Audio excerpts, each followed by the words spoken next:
We are joined in the media center by your top fuel winner and top fuel points leader, Tony Stewart. Tony, you're winning here in Chicago. I was just told that you've now completed the trifecta of winning at every track in Chicago as an owner. As an owner. And now as a top fuel winner here.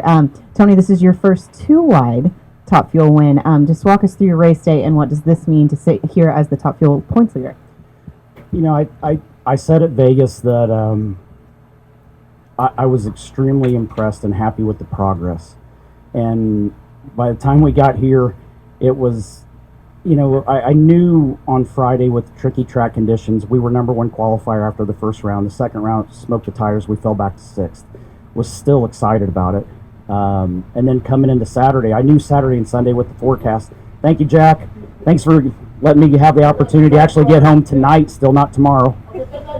Congratulations.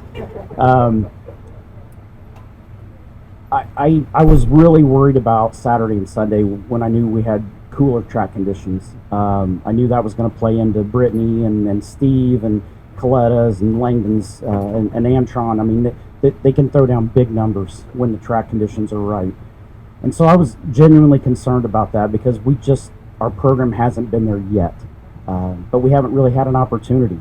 So, you know, when it cooled off and we ran a 67 yesterday, got really excited because we had talked internally in our group with Neil and Mike and Ryan and the whole team about it's hard to prepare for the fall when we're really racing for a championship when you don't have conditions that are going to be like what we're going to have in the fall when it starts cooling off. We had that this weekend, and so to run that 67 and then first round today to run a 69, that is very encouraging for us because now we have some data that we can go back and look at when the track starts cooling off in the fall and you're really racing for the championship at the end of the season once the points reset. We're not starting from scratch. So I'm very encouraged by yesterday and today, this morning. But then this afternoon kind of fell back into our wheelhouse. You know, when you're in the 70s and mid and upper 70s, I feel like our car's really good in those conditions right now. So, you know, we kind of had a mixture of both conditions today. First round was very cool again, big numbers, you know, record runs for some people, and you know, then to see it warm up, that's a big swing. You know, we don't normally see that on a weekend. If it's hot, it's normally hot the whole weekend. If it's cool, it's normally cool the whole weekend. But this was a mixture of both. And you know, Friday was just chaos. Friday, you have to give the credit to the safety safari and the track crew. Just unbelievable job, above and beyond on track prep. The amount of times that they sprayed. I mean, we never see them spraying between Funny Car and Top Fuel on Friday, and that was something that was done this week. But you had to call an audible, and you know, Conley was the one doing track prep this week, and you know, Josh had prior obligations. He was out of town and couldn't do it. But I was impressed with Conley and then sent him a text message and thanked him. You know, there were a lot of us that internally in the pit area were talking about, you know, the effort that was put forth, and Josh does a great job. Conley, it just shows that they got depth in the track prep.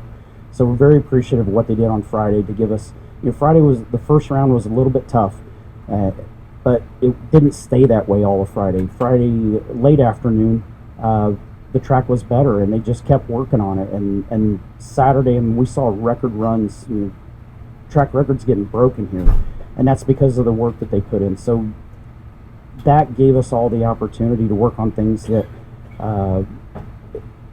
it's hard to explain to people that when the cars are faster, you think you're pushing on the edge and you think it's a smaller window. It's actually a bigger window, I feel like, with Top Fuel and Funny Car than it is when the track is slick. I feel like the hotter and slicker the track gets, the smaller the window gets of, you know, getting the car down the racetrack. So getting that opportunity to have a big day on Saturday and work on that for the fall, I think was big for our program. And then to start the day out this morning and run a 69 again made me super happy with where we're at.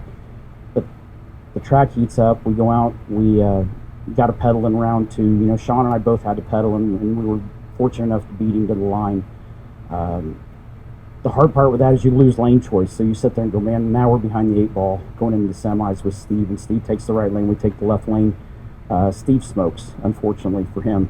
and we get down a clean run, and it's like, wow, that actually felt pretty good. So, between semis and the finals, we're in the trailer with lane choice and talking about, do we want to go back to the right lane? And I'm sitting there, Lee and I are sitting on the couch behind the two crew chiefs, and I'm like pointing to the left, like, oh, at the left lane. So we kind of all agreed that that's kind of where we needed to be. We felt like we had such a good run there, and when we saw the data for the finals, as far as, Kurt Johnson does an amazing job for us on track data, and to get the numbers and sit there and go, man, they're so close to where we ran the semis, and we just ran in that lane, but Justin ran in that lane too. Let's take that lane, let's put him in the lane that he wasn't in for the semis and put him in the opposite lane, make him have to think about what does that lane want, and for us to be 500ths quicker than him. I felt like it put it in our hands, but at the same time, now you're running Justin Ashley. So Neil's got a car that's 500ths faster. He's got a driver that's 500ths slower than Justin Ashley. So it's kind of a wash. And, picking that lane, I felt like was the right decision for us to be in the left-hand lane. Everybody asked me, what did Kelly Antonelli tell me at the top end? And I swear to God, I got to get her a massage. I got to get her an appointment to get her a massage. I'm not giving her a massage this week. Neither is Guido, by the way, but we are going to get her a massage this week. I get so excited, and Matt headbutted her with his helmet on one day. I haven't quite done that, but I mean, I feel like I kind of beat her up a little bit on the top end when she told me what my reaction time was, because Justin's the best in the class. I mean, when he goes and busts an 18 off in round one, you sit there and go, oh my God, we're killed. It doesn't matter. The crew chiefs can't make that difference up for us. And, so when you go to line up for the finals, I mean, Lee and I talked about it, and the crew chiefs kind of both went out and they were working on something. They weren't in the crew chief lounge anymore. And I looked at Lee and I said, I'm going to tell you what I'm thinking. I want to know what you think after you hear this. And I told her, I said, yeah, we're going up against Justin, but as soon as you try to do something to try to equalize Justin, you put yourself in position to make a mistake. I said, I just need to do what I've been doing, be consistent, and just do what got us here. And she kind of had a long answer, so at the end of it, I was like, so what you're saying is just, yes, you agree. And that was the moral to the story. And then we get to the staging lanes, Matt Hagan's up there, and what an awesome teammate. I mean, he could be on the plane heading home, and comes up and he's like, hey, just keep doing what you're doing. He goes, just be up and ready for him. And that was the mindset that Leah and I left the trailer with as well. So it was great to have two teammates with Leah and Matt that have been racing in, NHRA for years and years and years, to have that backing as a driver and to have that kind of support system to bounce ideas off of. And it was like, yes, three of us are thinking exactly the same thing. Just don't change the routine. Just do what you've been doing, but be ready. And Justin has the ability to bring out the best in everybody that he races. They know when they race against him that they've got to bring their best. They bring the A game when they line up against him. And it's a curse for Justin as well, because he's so good that you know that you have to rise to the occasion. The hard part is doing that. But when you do it, then the hard part after that is, now how do you do it all the time like he does? And that's the part that as a new driver, I mean, I'm not in my rookie season anymore, I'm in my second year, but you're still trying to figure out, how do I repeat that? And how do I bottle that and bring that out every time that I go up to the line? He does it every round of qualifying too. I mean, we all get the sheets after Q4 on Saturday, and you look at these times and you're like, my God, I don't have that. I don't have that in my playbook. And so you try to figure out, how do you create that? And so I think that's what makes the win here today that much more special, was when you line up against Justin Ashley. You got Justin as a driver, you got Mike Green as a tuner, you got Davis as a car owner, you got Skag as a sponsor. I mean, it's just a great team, a great program, a great partner for the team. It's just a great package. And you go up and line up against him, and if you can beat him, that is such a feather in your cap. It's not a normal win. It's not an ordinary win. You have beat one of the best in the business. You've beat one of the best teams in the business, one of the best sponsors in the business. You just respect that whole program. And, we're all sitting there hanging around. I know NHRA wants all of us to have rivalries and drama and BS that NASCAR and all that bullshit that they deal with over there. They can kiss our ass. They can take take that and stuff it up their ass for all I care. It's great. It's great for them. It's not great for us. We're driving 300-mile-an-hour cars, and it's okay for us to respect and like each other and have to compete against each other at this level. I like that part of it. I like where I'm at. I like the atmosphere that NHRA provides. I'm very happy about my decision to be where I'm at. So when you go up against Davis's team and you go up against Skag and Randy and his program and you race against Justin Ashley, and I guarantee you I can go on my cell phone right now and there's a text message from Justin Ashley and Mike Ashley congratulating us, and probably Randy as well, and Davis. It's the camaraderie in the sport that I think is underestimated. As much as NHRA wants the drama because they think they got to be like NASCAR, they don't have to be like NASCAR. They have something that nobody has. They have an atmosphere here that is family friendly, that is fan friendly, that is competitor friendly, and that we all like each other. I was with Steve Torrance and Natalie in their motorhome till 10:30 last night. We're camping together, and that's the stuff that I like about our sport. And so when you line up against them, you want to beat them. You know, we joke around saying, yeah, you want to put your foot on their throat, you know, and make their face turn blue. But that's competitors, and that only lasts for 3.5 seconds. But when you get to the top end, whoever loses, you congratulate each other. And it doesn't have to be cutthroat all the time. It's respect, and that's what NHRA has. Is these teams, these drivers, they all respect each other, and that's what I really love about this sport. It makes wins like today mean that much more because of that. That's an element they don't have in NASCAR. Those other drivers aren't going up there after a win going, man, hey, congrats. They're mad because they lost to somebody. And that's what you have to be over there, but it doesn't have to be like that over here. And that's what I really love about NHRA right now. Bobby? What did I say? What am I going to say that I didn't just say right now, out of curiosity? You fell 3 minutes short of the Cruz Pedregon filibuster. Tony, you're an icon in every motorsport practice that you've come into. When are you finally going to give yourself credit that you're a good drag racer? This is a sport that the drivers aren't the ones that make the difference. It is not. I mean, that's just a fact. I mean, the crew chief here is the driver everywhere else. And every other form of motorsports, the crew chief is what the drivers are everywhere else. That's just a fact. My job is leave on time. Matt Hagan said it best. I got 2 years ago when I ran the alcohol car at Indy. I was second in points to Julie. I remember we smoked the tires the first 2 or 3 rounds of qualifying. That's all right, Ashley. Don't worry. We're working over here. You do what you need to do over there. We'll bring that up in your performance review at the end of the year. But I remember Matt Hagan going, you just got to simplify it. He goes, your job is to leave on time, keep it in the groove, and try to turn on that wind light. And it's that simple for the drivers. That is our responsibility driving these cars.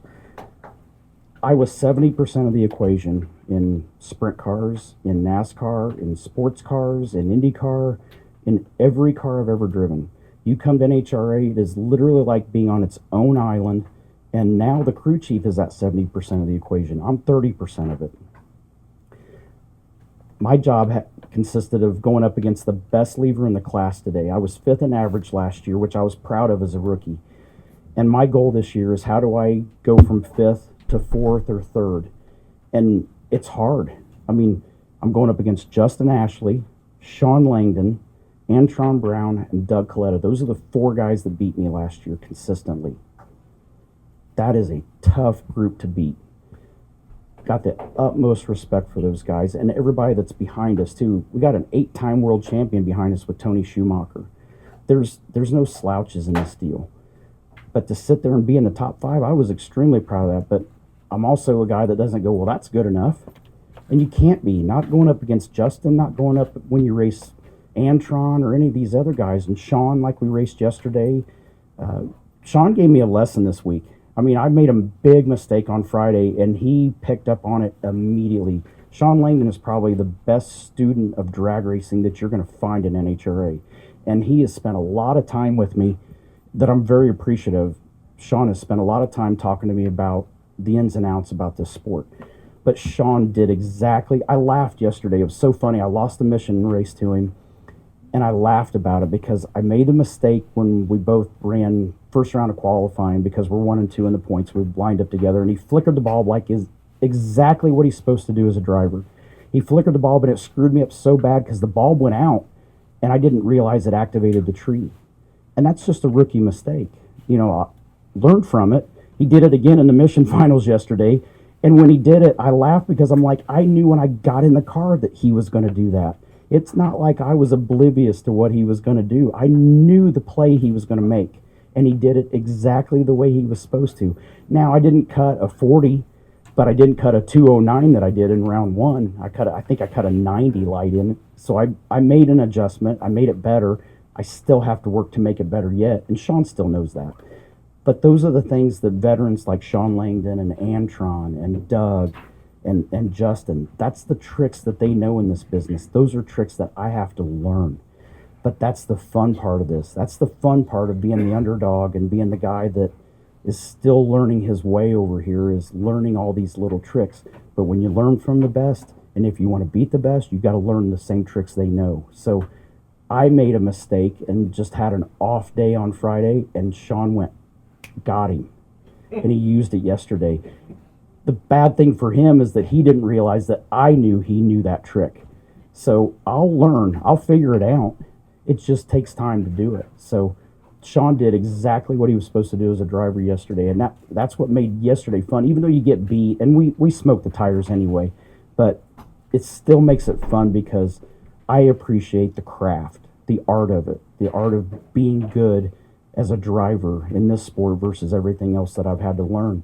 It's just an extension of it, but it's so different. And every time I've ever went to a new form of racing, everybody goes, he's not going to figure it out. Like hell, I'll figure it out, bud. Don't count against me on that. Don't put your chips on the other side of the table, because I promise you I'll figure this out eventually.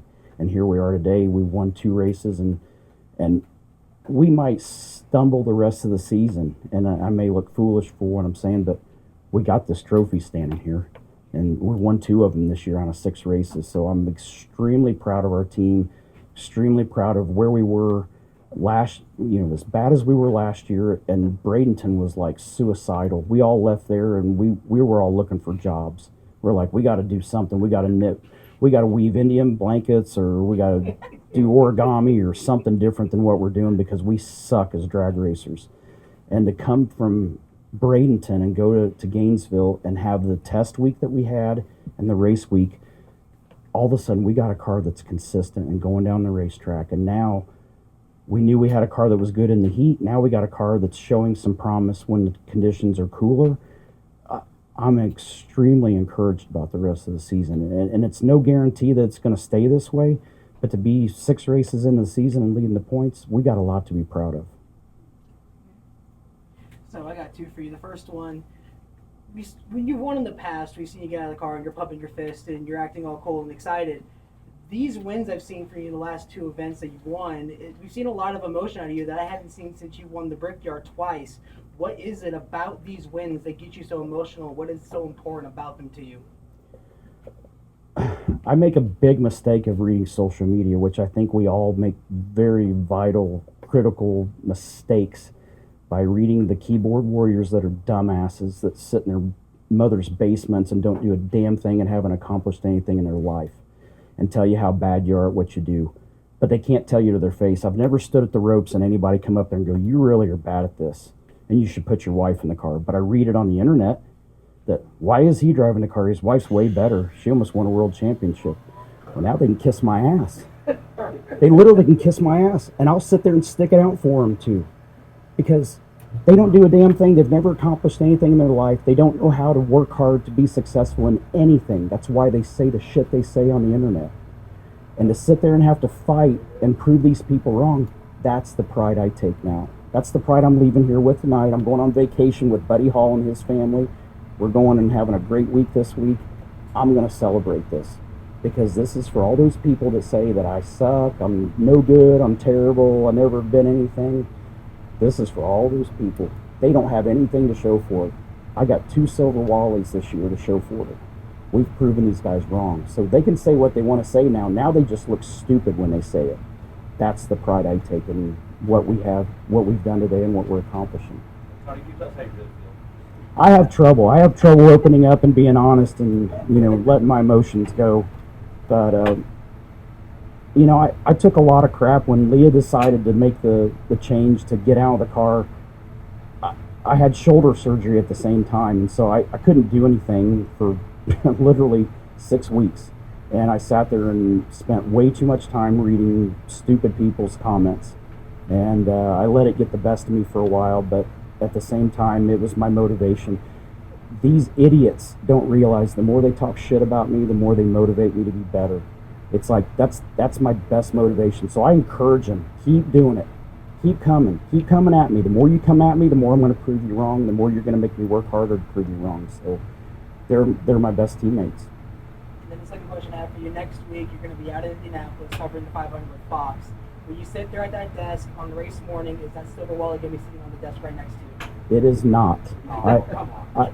It doesn't need to be there. I mean, that's the fun part about me and my career and my legacy in motorsports is that I've had my feet in every pool, it seems like, in some capacity. But it's not about what we're doing here this weekend. Next weekend's about the Indianapolis 500. It's about the people. This year, I mean, all of us have sat there and watched the last couple of days of what these drivers have went through and are going through. It's probably one of the toughest years I've seen at Indy for drivers driving these race cars.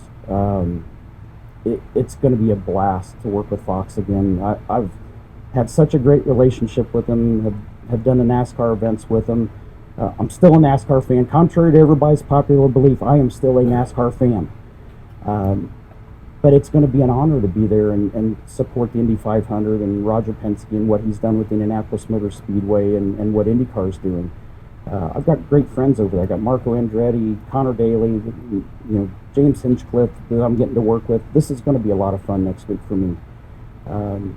But yeah, obviously, I'm sure NHRA will come up in conversations at some point during the broadcast. But at the same time, it's you have to kind of separate. And for me, having the opportunity to be a part of the broadcast team and do the pre-race show and post-race show with them, I'm going to have a lot of fun with that. I'm going to enjoy it. It's going to be fun to be back at Indianapolis and be a part of it with them. But as much as I'd love to sit there and have that trophy sitting on there when we're talking, I don't think it's appropriate and the right thing to do. But they're going to know we won a race this week. Tony, you and I shook it around.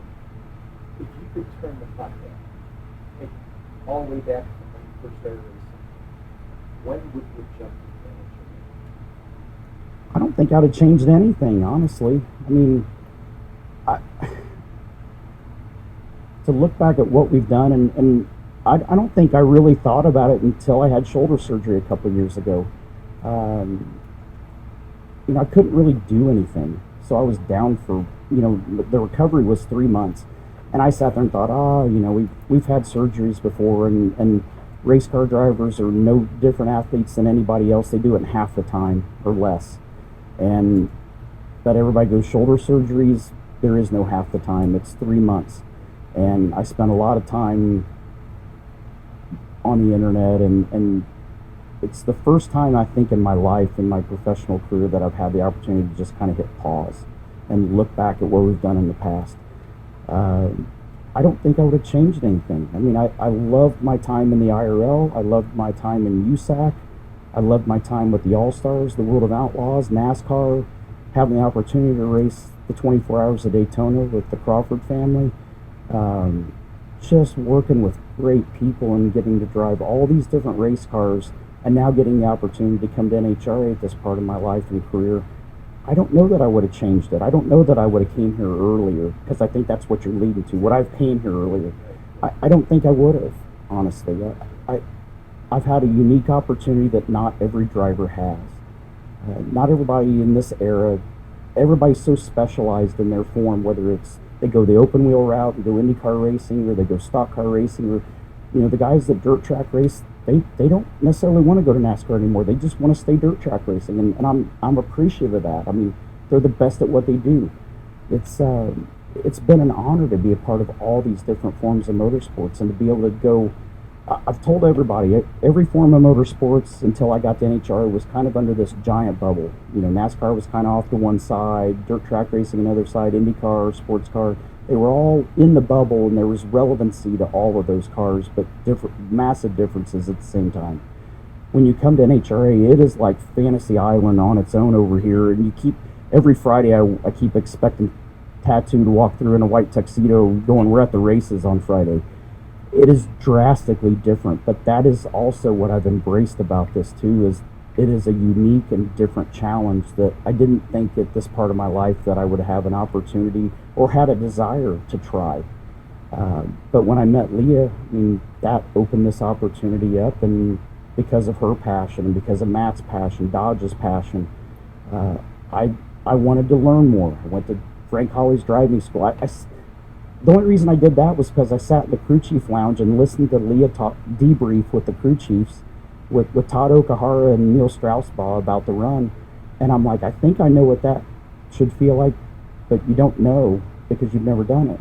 So the curiosity kills the cat. You know, call Frank and they go, "Hey, I want to come down and try this," and he goes, "Okay, we'll bring a super comp car, we'll bring a top alcohol car to drive." And so you go through his deal, and then it's like setting a hook. And I'm stupid. I'm genuinely 100% certifiably stupid, because all you got to do is get me there one time, and I'm like, I got to try this.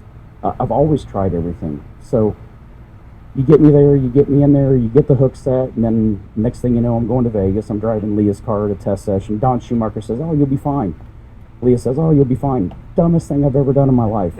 I was not ready to drive a 300-mile-an-hour dragster because my brain was not conditioned and ready to drive a 300-mile-an-hour dragster. That just fueled the fire.